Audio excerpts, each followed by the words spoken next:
Good morning বন্ধুরা, সবাই কেমন আছো? আশা করি ভালো আছো। তো আমি আজকে তোমাদের সাথে শেয়ার করব একটা দহি রেসিপি, সেটা হলো দহি পনির। তো রেসিপিটা কেমন করে বানাই তোমরা স্কিপ না করে দেখো। চলো রেসিপিটা আরম্ভ।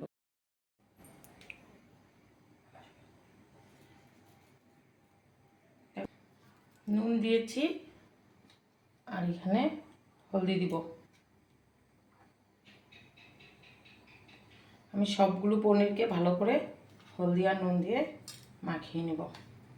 তারপরে এদিকে কড়াইতে তেল বসিয়ে দিয়েছি। আমি বানাবো আজকে দহি পনির। দহি পনিরটা কেমন করে বানাই সম্পূর্ণ রেসিপিটা তোমরা স্কিপ না করে দেখো, তারপরে বানাতে পারবে। তো চলো, আগে আমি এই পনিরগুলিকে হাফ ফ্রাই, মানে পুরা লাল লাল করে ভাজবো না, কারণ পনির শক্ত হয়ে যায়। তো এখন পনিরগুলিকে ফ্রাই করে নেব।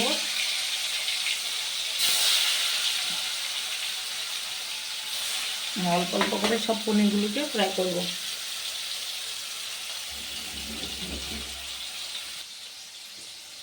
এখন পনিরগুলোকে আমি হালকাভাবে ভাজবো।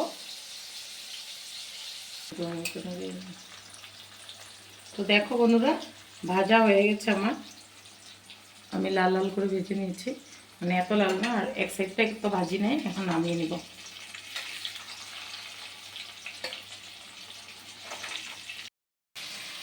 তো আমি দেখো দই নিয়েছিলাম, দইটাকে ফাটিয়ে নিয়েছি। এমন এমন করে তোমরা গ্রাইন্ডারও করতে পারো, বা এরকম ছোটো চামিচ দিয়ে এমন করে লাড়িয়ে লাড়িয়েও দইটাকে ফাটাতে পারো। তো আমি চামিচটা দিয়ে ফাটিয়ে নিলাম। দই ফাটিয়ে দিলে দই পনিরে দই। তো পনির ভাজা তেলে আর একটুখানি তেল দিয়ে, আর একটুখানি দিয়েছি নামমাত্র। তারপরে এখানে তেল গরম আছে অলরেডি। শুকনো লঙ্কা 2টা,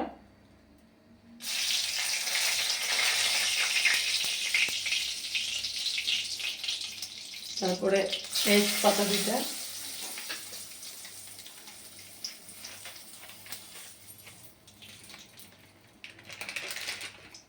গোটা গরম মশলা, মানে দারচিনি তেজপাতা সব কিছু আছে।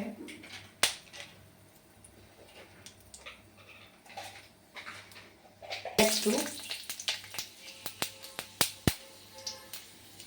এখন ছোট ছোট পিস করে কাটা রাখা আদা,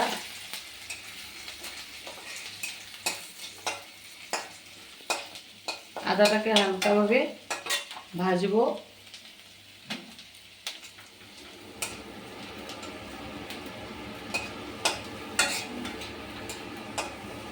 তো দেখো ছোট ছোট পিস করে কেটে রাখা পেঁয়াজের কুচিগুলি দিয়ে দিলাম।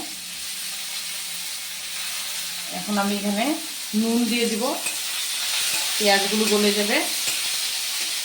পেঁয়াজগুলোকে আমি লাল লাল করে ভেজে নেব।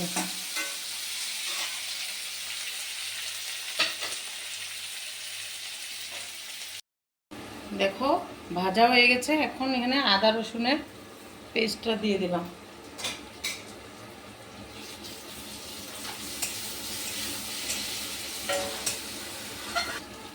তারপর এখানে এই যে 1 চামচ ধনিয়া পাউডার দিলাম, 1 চামচ জিরা পাউডার দিলাম, আর হলদি পাউডার দিলাম।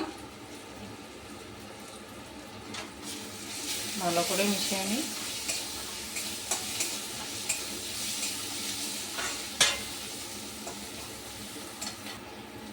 একটুখানি রেড চিলি পাউডার দিলাম।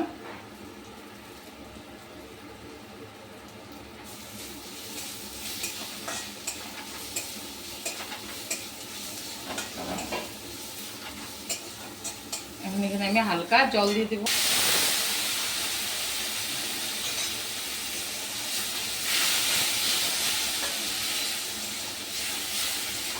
এখন আমি মশলাটাকে ভালো করে কষাই নেব।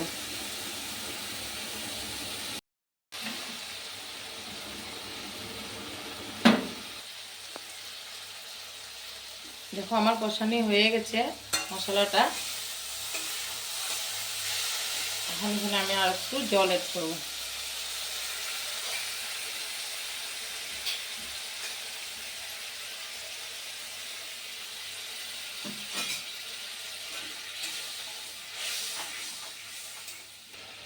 তো ঝুলটা ফুটে আর একটু কষাবে, তারপরে আমি দইটা অ্যাড করবো এখানে। তো দেখো ফাটিয়ে রাখা দই আমি এই বাটি এক বাটি দিয়েছি, একটু কম এক বাটি, কারণ আমার পনিরটা বেশি আছে তার জন্য।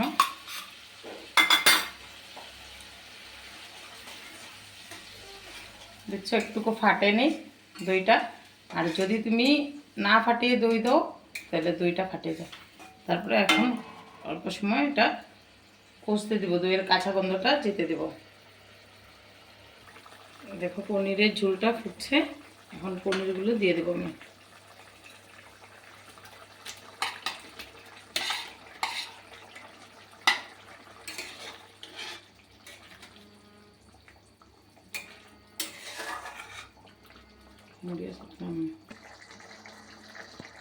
সবগুলো পনির দেখো দিয়ে দিয়েছি আমি। এখন একটু ফুটতে দেবো, তারপরে গরম মশলা দিয়ে নামিয়ে দেবো। তো এখন আমি এখানে একটু গরম মশলা পাউডার দিয়ে নামিয়ে নেব। হয়ে গেছে আমার দহি পনির। কার কার ভালো লাগে দহি পনির খেতে, রেসিপিটা আমার থেকে হয়তো আজকাল সবাই জানে, বানিয়ে নেও। তো আমার রেসিপিটা কেমন লাগলো তোমরা বলবা, আর বানিয়ে খেতেও পারো। তো ঠিক আছে, আজকের জন্য টাটা, বাই বাই।